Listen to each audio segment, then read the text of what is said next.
Marie-Josée Merman, bonjour. Bonjour. Nous avons un certain nombre de questions à vous poser. C'est ce qu'on appelle les questions qui fâchent. 4 points sur lesquels nous souhaiterions avoir une réponse de votre part.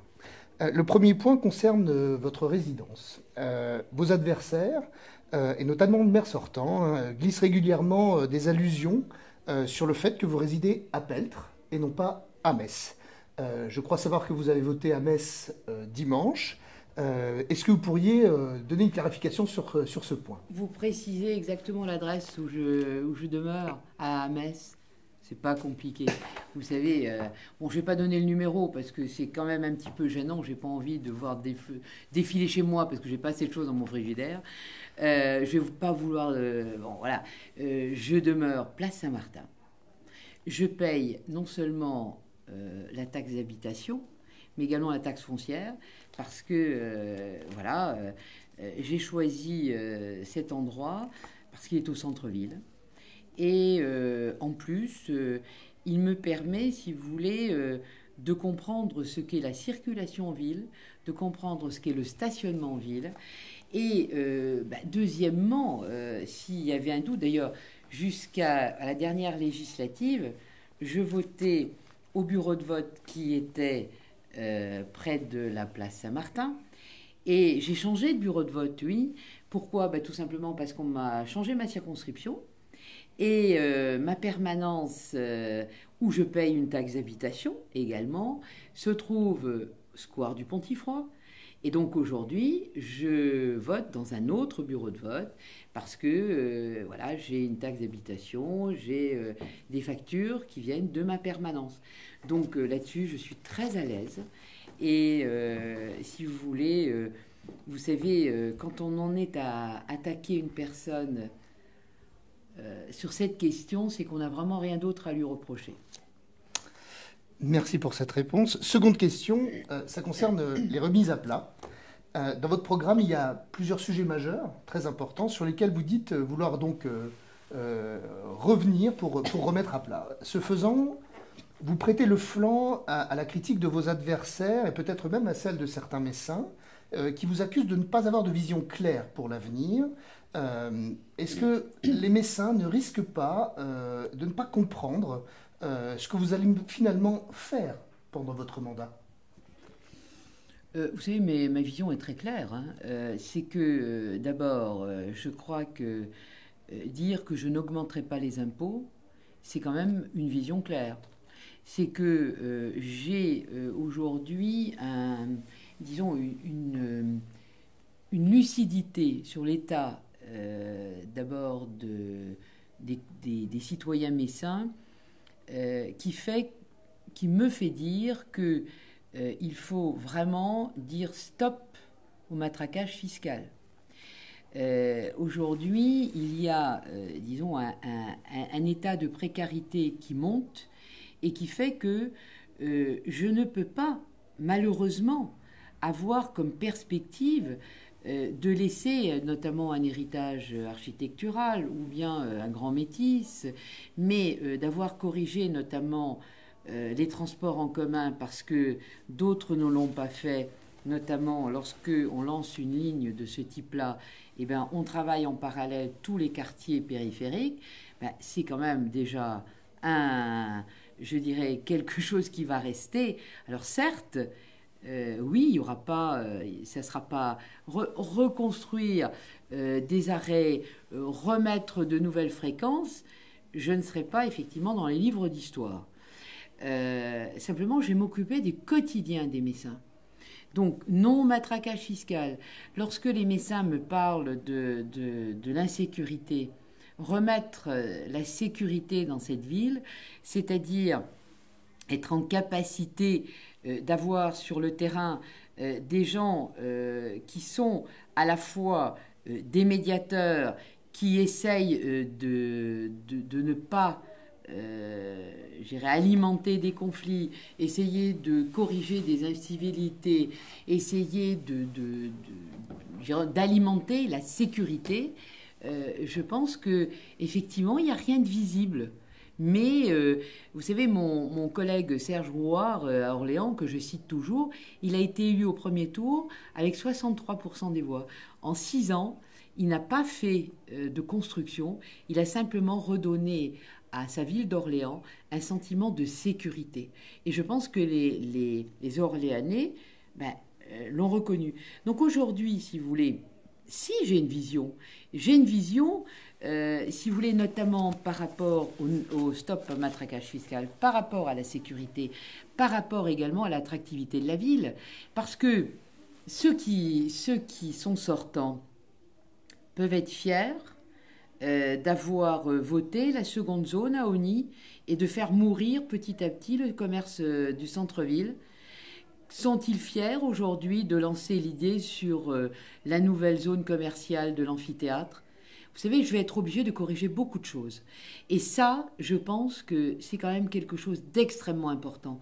Et c'est facile de dire, j'ai fait le métis, mais je n'ai pas corrigé le reste. Je veux faire le Palais des Congrès, mais aujourd'hui, je n'ai pas le financement qui me permet de le faire. C'est être un élu responsable ? Non. Je vais vous dire une chose, je préfère être beaucoup plus réaliste et m'occuper du quotidien des Messins. Parce que je crois qu'il y a des périodes où, effectivement, on a les moyens financiers pour laisser des traces. Mais il y a des périodes où il faut qu'on soit, je dirais, accompagnant. Et je sais que mon mandat ne sera pas forcément un mandat où je laisserai une trace architecturale. Votre position sur la future mosquée semble difficile à comprendre entre le programme d'un côté, le langage sur le terrain de l'autre, et c'est certain que certains points aujourd'hui sont difficiles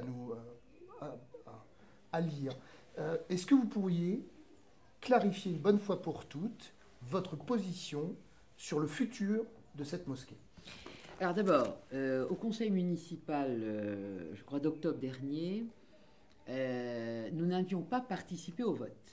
Parce que je considère, et c'est ce que j'ai toujours dit, que aujourd'hui d'abord nous sommes dans un département concordataire, donc où la religion musulmane n'est pas du tout dans ce régime concordataire. Donc ce que j'avais dit à l'époque, c'est que ce que je souhaitais, c'est qu'il y ait un réel débat sur cette construction de la grande mosquée et en plus qu'il y ait vraiment une rencontre avec l'ensemble des communautés. Parce que, je vais vous dire, j'aurais été maire sortant, j'aurais réuni l'ensemble des communautés musulmanes, je les aurais invités avec les conseillers municipaux, je les aurais invités à s'exprimer devant le conseil municipal et ensuite j'aurais mis cette question au conseil municipal et j'aurais demandé aux conseillers de se prononcer. Ça n'a pas été fait. Donc partant de là, j'ai estimé qu'il était intelligent de notre part de ne pas prendre part au vote parce que les décisions importantes comme celle-là, je vais vous dire, ce sont des décisions qu'il faut prendre en toute connaissance de cause. Ça, c'est le premier point. Deuxième point, dans mon programme, j'ai dit quoi ? J'ai dit simplement que je demandais à voir l'ensemble des communautés musulmanes, l'ensemble des personnes qui étaient dans ce questionnement et étaient dans cette construction de la grande mosquée parce que, bon, ça a été voté. Il faut le savoir. Bon. Donc, ce que je souhaitais, c'était dire dans ce programme que moi, je souhaitais qu'il y ait ce tour de table et rencontrer toutes les communautés. Toutes les communautés qui avaient participé. Voilà. Pendant la campagne, certaines communautés m'ont invité à m'exprimer devant eux. Et à ce moment-là, je dirais que ce que j'ai dit clairement, c'est d'abord, j'ai expliqué ma position au conseil municipal, parce que il ne faut pas oublier que en 2008, lorsque le maire sortant est élu, il dit « je construirai une mosquée ». Ok ? Pourquoi il ne l'a pas engagé dès le début du mandat ? Première question. Deuxième question, pourquoi engager ce débat à 3 ou 4 mois d'une élection et d'une échéance? C'est pour alimenter un débat? Je crois, si vous voulez, que j'ai un respect des cultes et je crois, si vous voulez, que c'est un débat aujourd'hui qui, par le vote du conseil municipal, sans aucun doute, est achevé parce que le vote est là. Et aujourd'hui, je crois que ce qu'il faut, c'est vraiment travailler avec toutes les communautés. Je précise bien toutes les communautés. Et si je suis élue, et c'est ce que j'ai dit à l'ensemble, aux quelques communautés, parce que je n'ai pas rencontré toutes les communautés. Donc à l'ensemble des communautés, je leur ai toujours dit, je souhaite rencontrer ensemble toutes les communautés et qu'elles mettent sur la table leurs propositions. Voilà ma position. Donc d'abord, non-participation, parce qu'il n'y a pas eu d'explication claire de la part de la mairie, de la part du maire qui n'a pas réuni toutes les communautés devant l'ensemble du conseil municipal, ce qui est une faute. Voilà. Deuxièmement, dans mon programme, qui a été écrit bien avant les rencontres qui ont eu lieu pendant la campagne, ça a été de dire « je veux l'accord de toutes les communautés ». Je redis bien toutes les communautés. Et devant les communautés, j'ai dit « je veux avoir très rapidement une rencontre, si je suis élu, avec là aussi tous ceux qui représentent la communauté à la fois maghrébine, turque, qui aujourd'hui ont chacun des mosquées. Je veux qu'on ait un dialogue et qu'on ait un dialogue sur ce qui a été voté, comment eux voient la chose. Mais je dis bien toutes les communautés. Parce que je crois, si vous voulez, que c'est une histoire qu'ils vont écrire. Donc une histoire, on ne la crée pas avec des groupes séparés. On la crée avec l'ensemble d'une communauté.